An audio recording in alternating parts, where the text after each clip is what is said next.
Ici Paris, merci de suivre cette édition de l'émission L'Europe parle aux Congolais. Actualité politique de l'UDPS France en synergie avec les réalités politiques en République démocratique du Congo. Madame Akasia Bandoubola, vice-présidente sectionnaire de l'UDPS France, est notre invitée politique. Losako Tikaye Asala Ye, c'est le peuple congolais dans ses droits de peuple à disposer d'eux-mêmes. Notre jeu concours Mon Mécano pour vous faire gagner 100 € uniquement pour les personnes qui vivent en République démocratique du Congo vers la fin de cette émission. Madame la vice-présidente Losako Mbote. Mbote Nayo, papa. Mais qu'est-ce qui vous a amené à faire de la politique? Ce qui m'a amené à faire de la politique, c'est une conviction purement personnelle.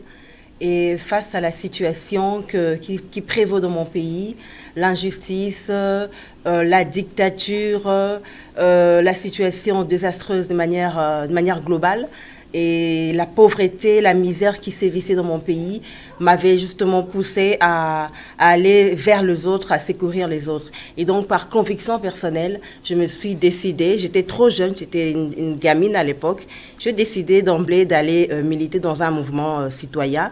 Et au fil du temps, je suis allée m'engager dans un parti politique. Ouais, pourquoi l'UDPS? Pourquoi ce choix précis de l'UDPS? À l'UDPS, ce n'était pas directement à l'UDPS. À l'époque, si je veux revenir un peu plus tôt, c'était dans un parti politique qui avait presque le même dogme que l'UDPS, l'Union pour la démocratie et le progrès social. Donc, comme à l'époque, les présidents de ces partis-là, c'est en 2002 ou 2003, les présidents de ces partis étaient forcés à l'exil. Quand il est parti, vous savez, on est en Afrique. Lorsque le papa n'est pas là, la maison est en débandade. Donc, du coup, quand le président s'est exilé, en ce moment-là, c'est là que j'ai adhéré à l'UDPS parce que il faut souligner également notre parti, le dogme ou le valeur de mon ancien parti à l'époque était idem avec le valeur de l'UDPS. Donc c'est en ce moment-là que c'est à Kinshasa que vous avez adhéré à l'UDPS. À qui j'ai adhéré à l'UDPS comme étant membre sympathisant depuis à Kinshasa. Exactement.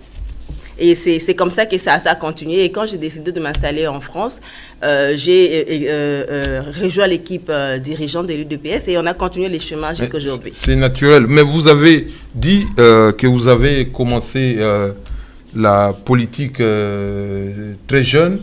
Mais vous savez que depuis que l'humanité existe, le seul continent où des femmes ont créé des royaumes, des principautés, des empires, des républiques, c'est l'Afrique.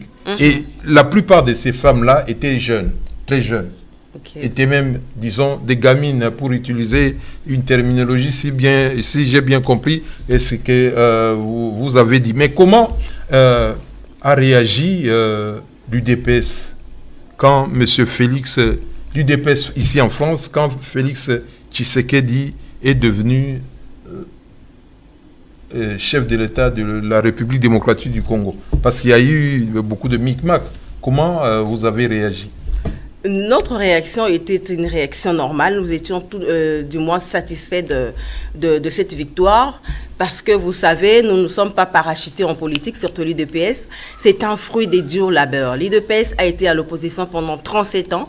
Et pendant 37 ans de lutte, nous nous avons mis comme objectif la prise du pouvoir. Et du reste, c'est l'objectif de tout un parti politique. C'est la prise du pouvoir. Et lorsque l'UDPS a eu le pouvoir, c'était un sentiment de satisfaction, mais beaucoup plus un sentiment d'objectivité et de réflexion. Parce que nous avons pris les pouvoirs, mais nous avons des défis. Le pays, actuellement, notre pays, la République démocratique du Congo, est un pays où nous avons hérité d'une situation chaotique.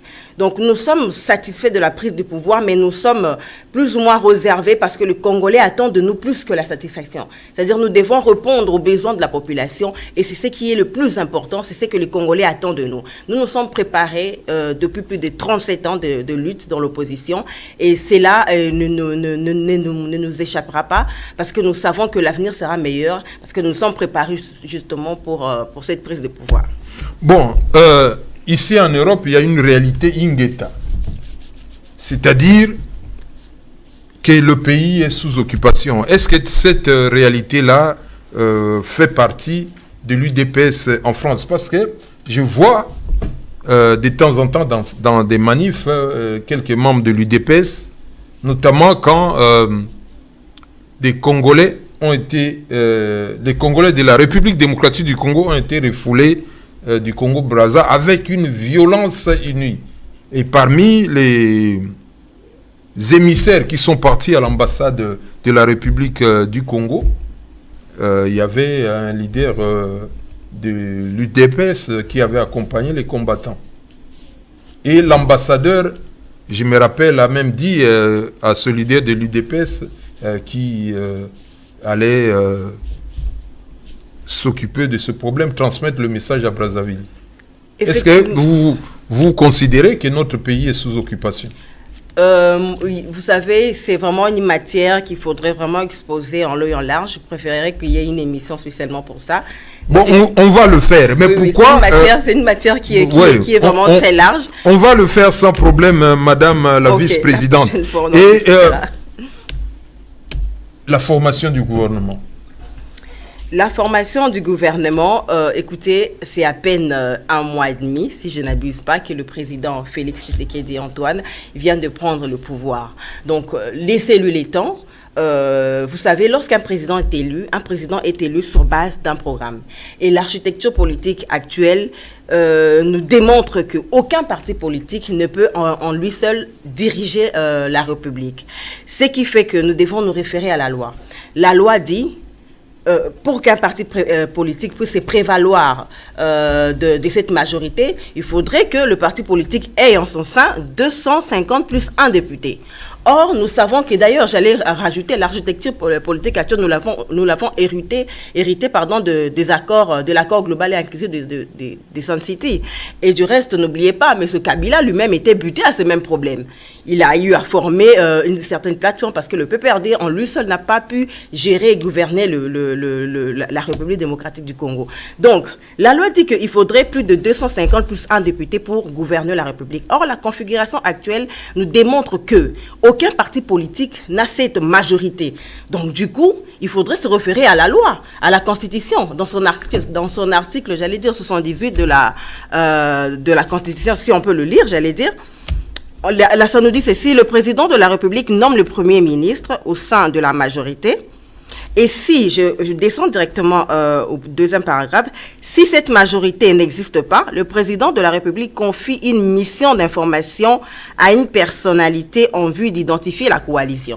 Donc, en ce moment, le FCC ne peut pas interdire ou ne peut pas empêcher le président de la République de pouvoir identifier la coalition. Nous sommes en attente, nous ne sommes pas pressés. Le président Félix Antoine Tshisekedi vient à peine de prendre le pouvoir.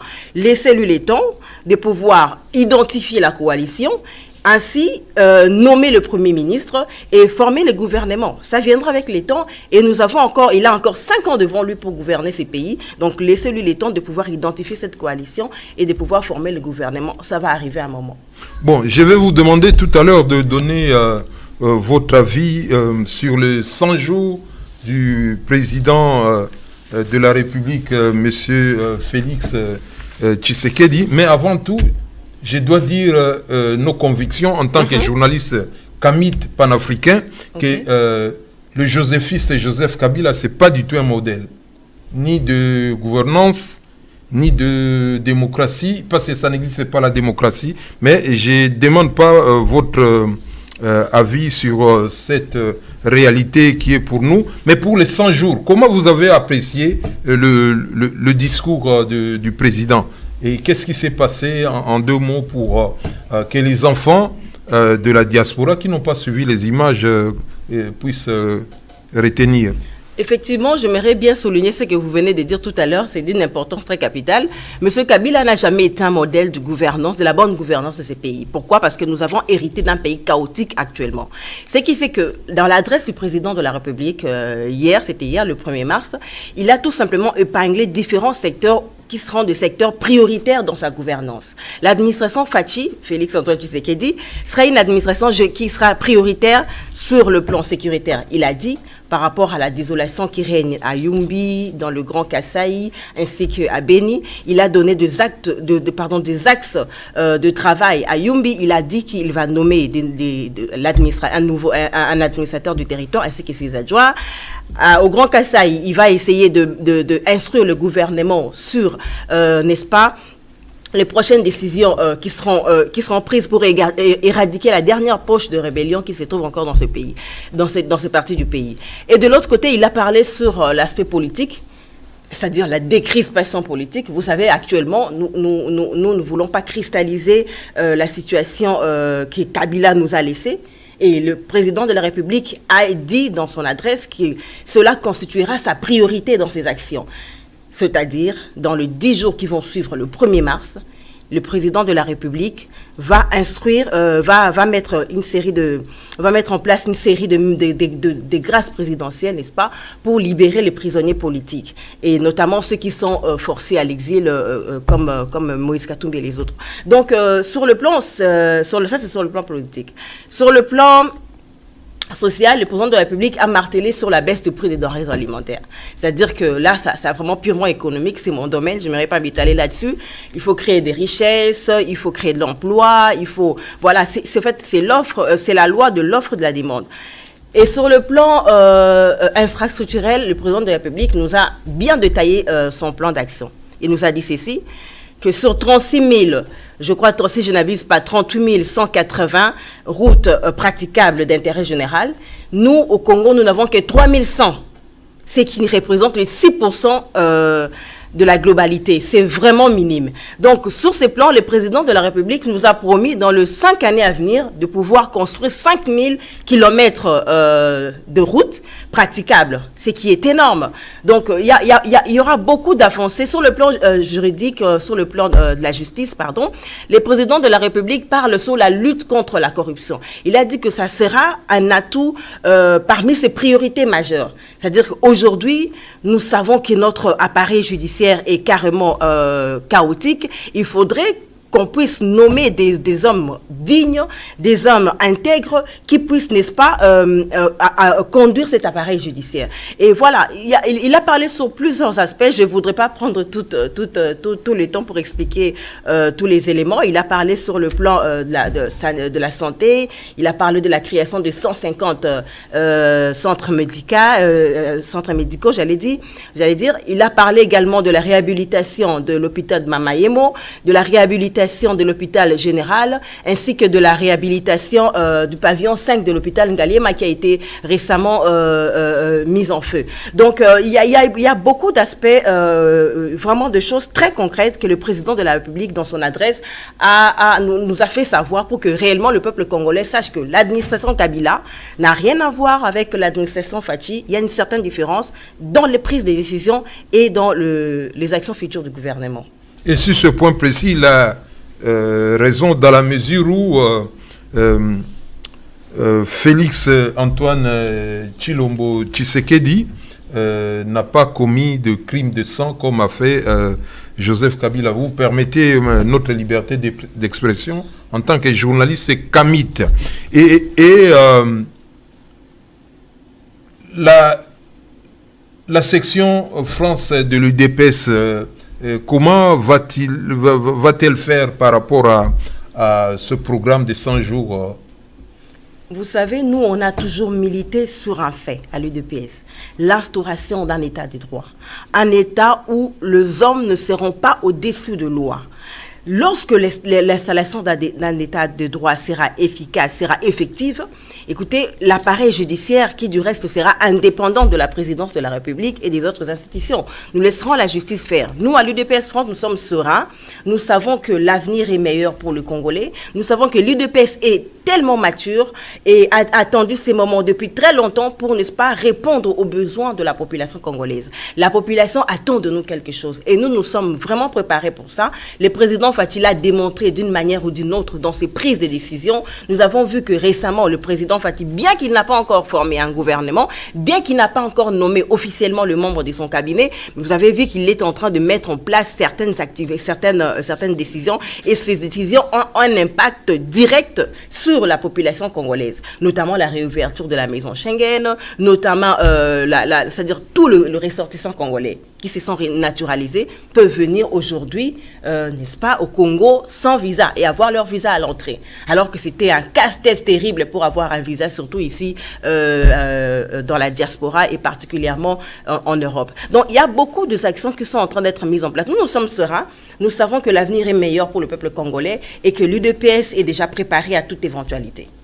Bon, Madame Akassia, vous avez vu le reportage en direct des événements, de l'événement plutôt des 100 jours du président Félix-Antoine Tshilombo. Vous avez vu? En effet. Bon, notre secrétaire général et les autres journalistes qui sont à Genève ont remarqué qu'à la tribune, il y avait très peu de femmes à côté je parle des femmes politiques.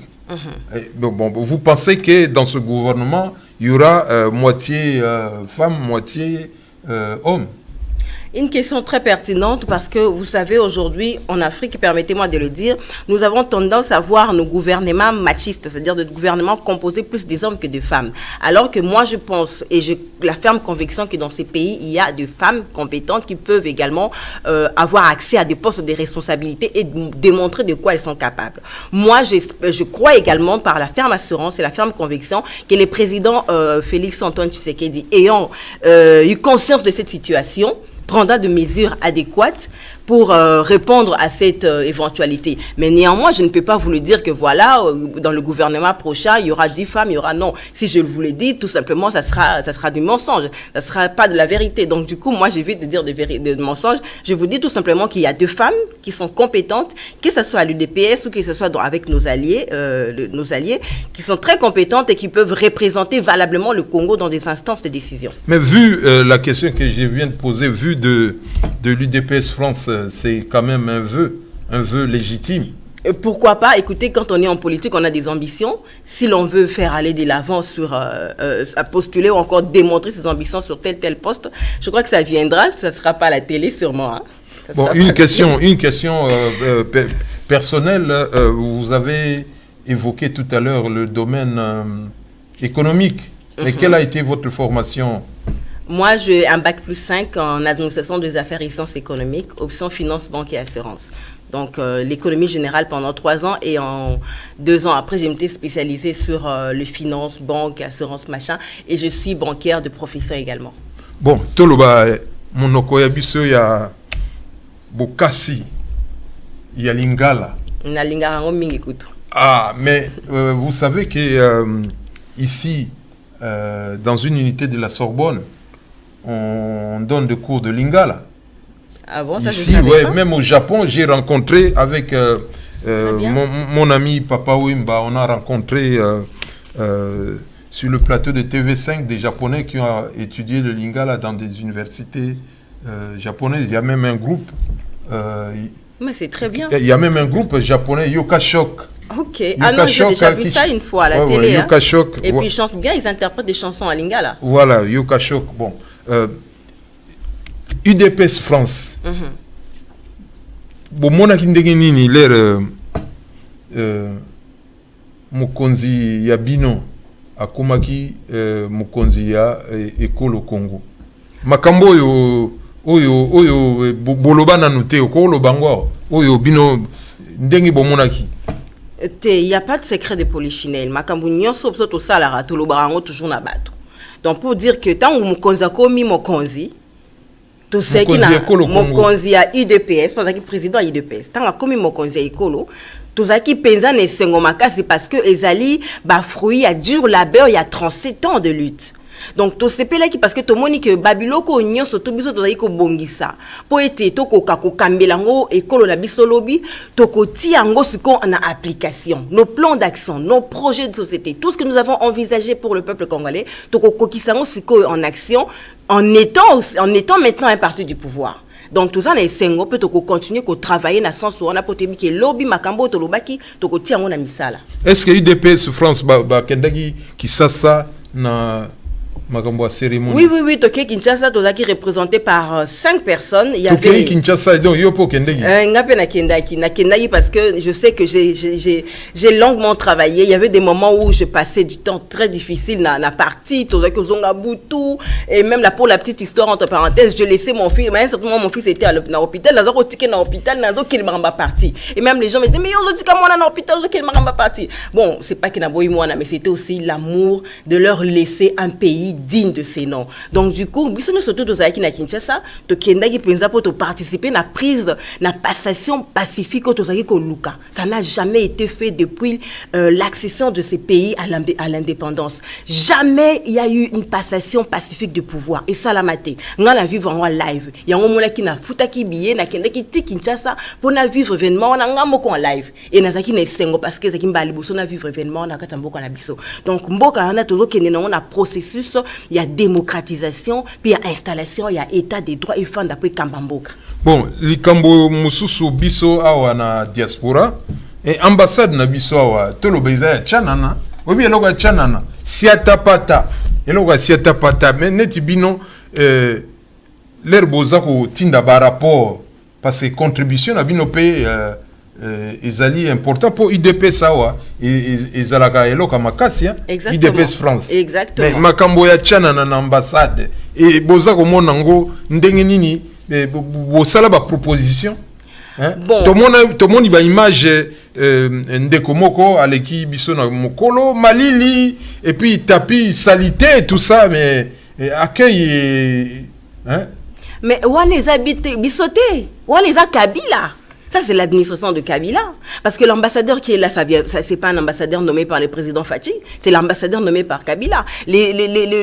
Toute l'équipe consulaire au Bazawana, Bazawato, Félix P, IDPS Bachekunata, ils ont équipe ya Kabila. Donc, ce qui est ambassadeur, ils ont qui n'est lobby wana. Ezali, ba image ezali. Ce qui est ça, pesa bongo, ce qui est, en tout cas, ba prédécesseur na biso, n'est na lobaki tantôt, ba tike biso mboka na situation encore très chaotique. Donc, toi espérer que le kola mokonzi ekolo Félix Antoine Tshisekedi azui bokonzi et bokumona ki makambi belé ko changer ba ambassade yozolo bakizaki lo lengo lo biwana okomona ngota ngona ambassade ya Kura ambassade ya Congo okomona ngona tour asima d'ici peu tant ba kotia batu ya bien siko tant président Félix a nommé batu na ye ya malamu batu bakusala pona peuple okomona ki ambassade on a pu ko changer image nango. Il est temps maintenant de toujours travailler pour redorer l'image du Congo, que ça soit à l'intérieur du pays ou à l'extérieur du pays. C'est notre devoir patriotique et il faut écrire ça la malolengi wana. Bon, nabinga yo maman konzi, to kutana na mbala yasima kala mingite pour tokoba se kokoba émission l'Europe parle au Congolais. Tozali libre d'esprit, tozaba journaliste Kamit. C'est-à-dire Kamit Kemit ya Kombo ya Afrique ya kala. Si. Bon, biso tozana ba conviction na, je concours mon mécano pour vous faire gagner 100 €, vous qui êtes là-bas en République démocratique du Congo, Congolais ou étrangers en République démocratique du Congo. Que signifie pour vous l'affaire Jeannette Abidje?